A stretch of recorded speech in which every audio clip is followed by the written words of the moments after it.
It's Dr. Shanti Rao, and welcome to Blissful Mind, Peaceful Life, where we discuss practical solutions to everyday problems. So, hi, Sarah. Hi, doctor. So, what is your question or what did you want to talk about today? All right, so when we were talking about grief, you asked me if I had a personal experience, Sure. and I actually do. Oh, so I'd love it if you could share that with us. My brother Ali, he died a few years ago, and at first, when he got sick, nobody in the family was, of course, like, we were obviously worried for him, and we tried our best to help him out.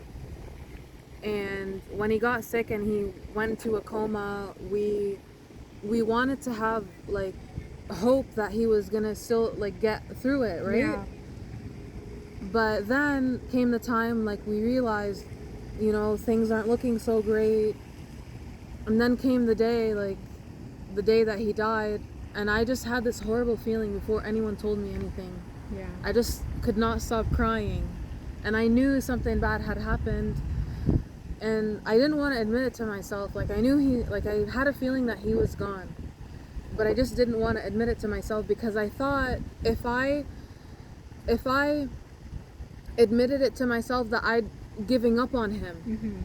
But in truth, if you acknowledge the fact that someone is gonna die, and if maybe that's better for them, if they're not gonna suffer anymore, that's not giving up on that person, because this is just the fact of life. Right. We come and we go. Everyone's gonna go through this. Everyone's gonna die someday. Right. So you're not giving up on someone if you acknowledge the reality and the truth that, this person's gonna die, and maybe it's better for them to die, because they won't be suffering anymore. So I had to acknowledge that, and I had to come to terms with the fact that my brother was gone, and what made me so upset too, and what I still am upset about, is that, he went at such a young age. He was 24. I'm 24 now.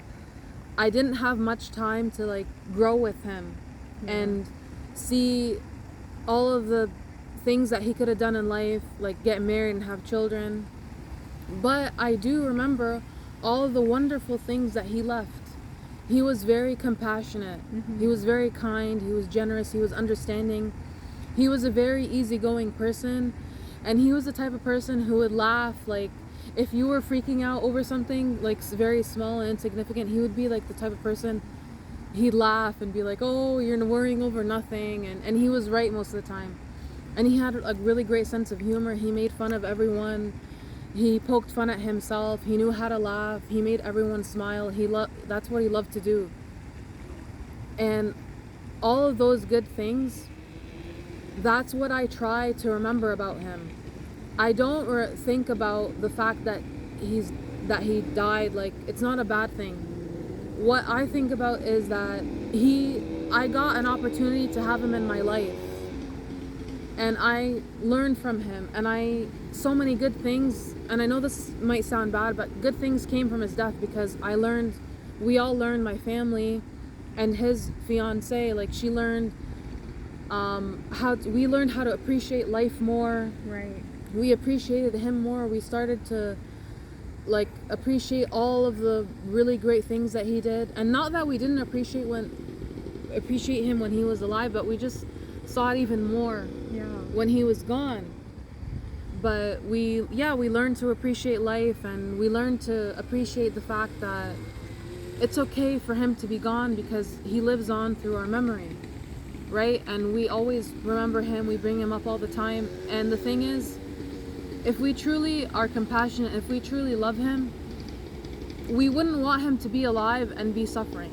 Right. We also have to think, sure, we're gonna be sad, we're gonna miss him, but I don't want to think about just me. Is the price of me missing him greater than his suffering if he were to be alive still?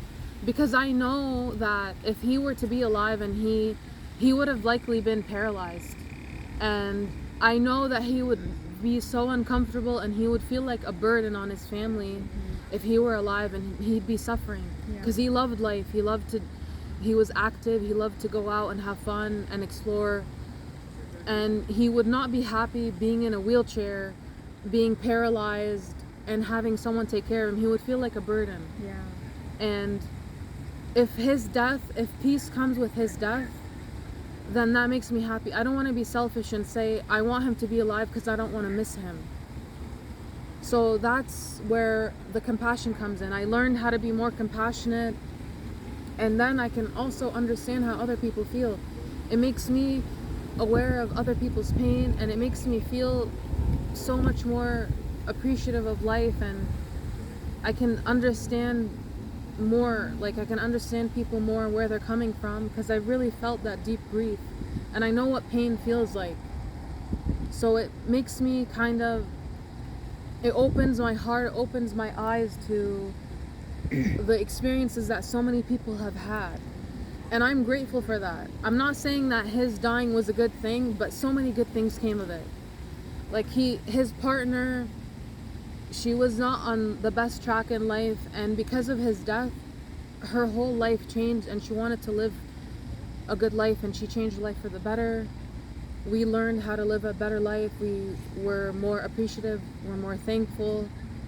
We learned how to deal with grief and turn it into something positive.